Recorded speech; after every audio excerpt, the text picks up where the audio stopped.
नमस्कार friends, Bhushan support में आप सभी का हार्दिक स्वागत है। फ्रेंड्स, आज की इस वीडियो में हम लोग जानेंगे ई रूपी क्या है। हाँ फ्रेंड्स, ई रूपी को भारत सरकार ने अगस्त 2021 को लॉन्च किया है, तो यह हमें सभी को जानना काफ़ी ज़रूरी है। तो फ्रेंड्स, अगर आप हमारे चैनल में नए हैं तो हमारे चैनल को जरूर सब्सक्राइब कीजिए और हमारे चैनल को अपने दोस्तों के साथ शेयर जरूर कीजिए। तो फ्रेंड्स, वीडियो में आगे जानते हैं कि ई रूपी क्या है। जानकारी के लिए वीडियो को पूरी तरह से देखें। जय हिंद। देखिए, 2 अगस्त को मोदी जी ने एक नया प्लेटफॉर्म चालू किया पेमेंट के लिए, जिसका नाम है ई रूपी। ये यूपीआई की तरह ही काम करेगा, लेकिन एकदम यूनिक होगा। इससे चोरी नहीं हो पाएगी, जिस काम के लिए दिया जाएगा वही होगा। आखिर ये वर्क कैसे करेगा, इसको समझते हैं। बड़ा सिंपल सा चीज है, ये वर्क कैसे करेगा। देखिए, जो ई रूपी आया है वो एक्चुअल में ई रूपी ना होके वो यूपीआई का ही एक एडवांस वर्जन है। देखिए, यूपीआई के आगे ई रूपी कर दिए। अब यूपीआई है वो अलग टॉपिक की चीज हो जाता है। तो देखिए, इसका जो शुरुआत हुआ है 2 अगस्त 2021 को हुआ है, और यूपीआई जो था बहुत पहले से चल रहा है, 11 अप्रैल 2016 से ही चल रहा है। इन दोनों को बनाया है हमारी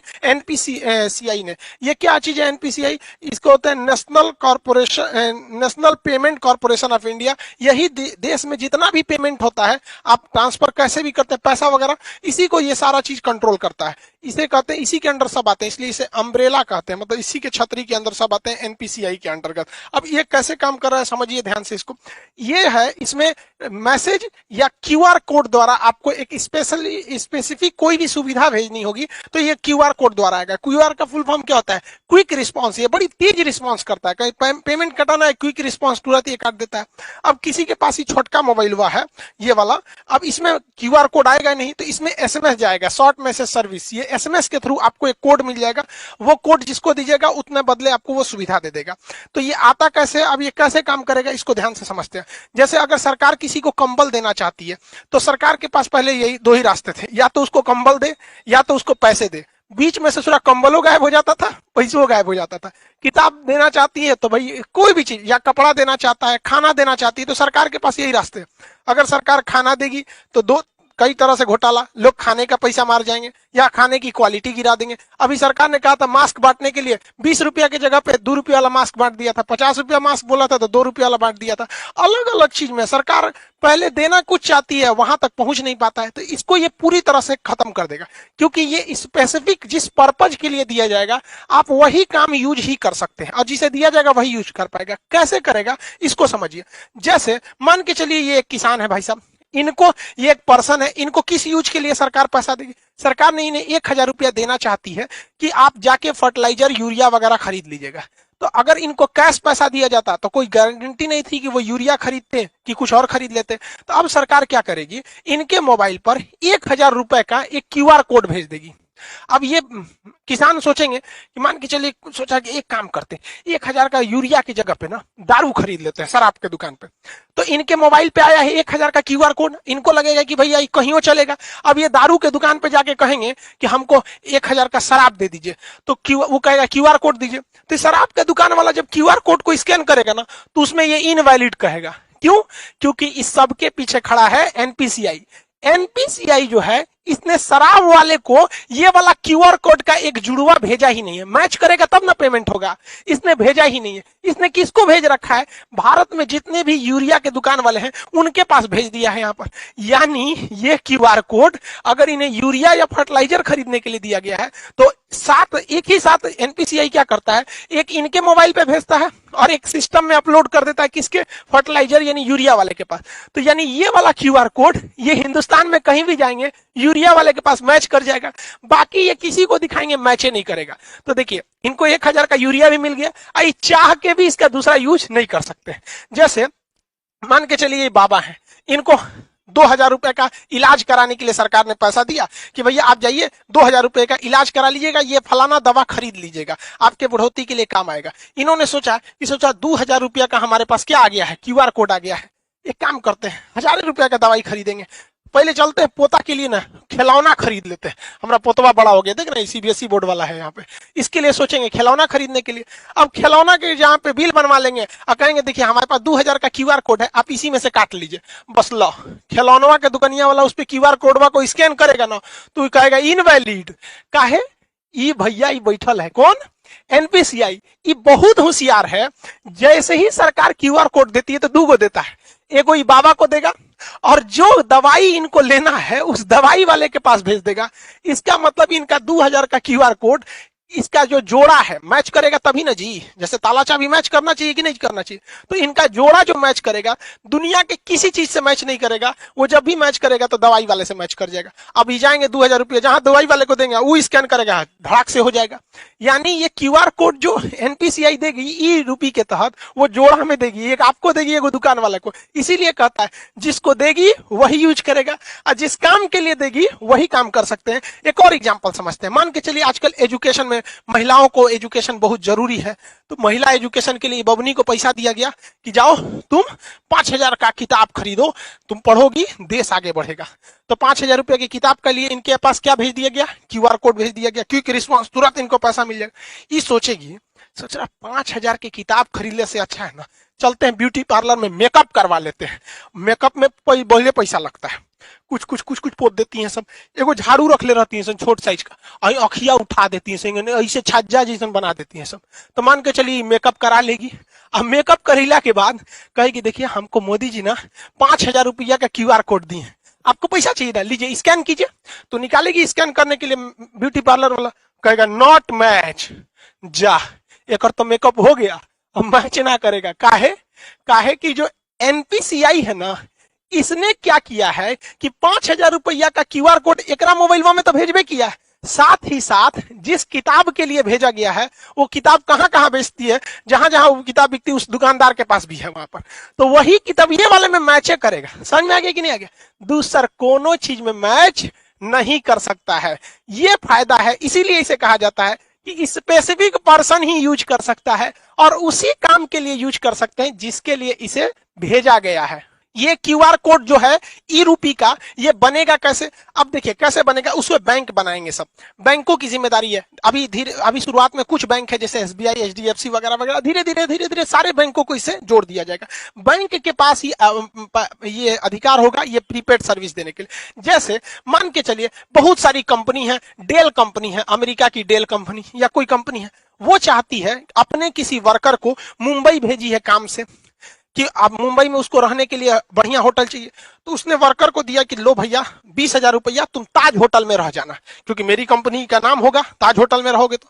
लेकिन वर्कर सोचेगा ताज होटल में ना रह के कोनो और होटल में रख देते, पैसा बचा लेंगे, तो कंपनी को लॉस लगा कि नहीं लगा?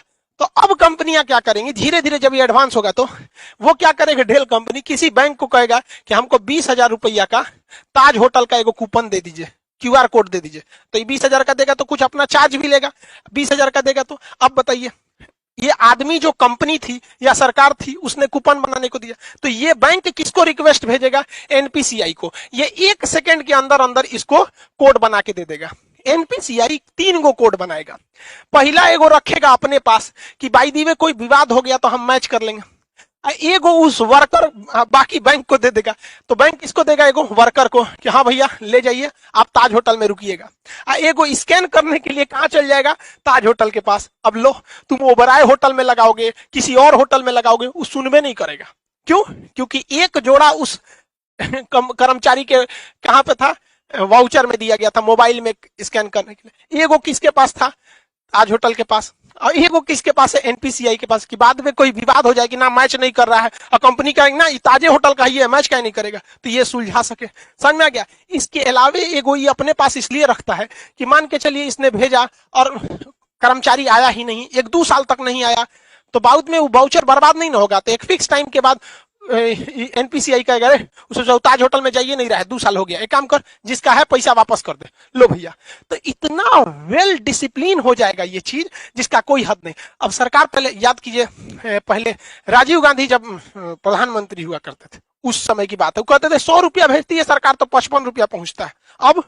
अब बताओ भाई, अब तो इसमें टेक्नोलॉजी का है, 100 रुपया भेजेगी सरकार तो 100 रुपया पहुंचेगा, और जो ने चीज खाती भेजेगी वही चीज में पहुंचेगा, क्योंकि उसका जोड़ा 3 गो बनाया है। एगो एनपीसीआई रखा है, एक जिसके लिए आपको भेजा है, दूसरा जहां स्कैन करेंगे वहां पे।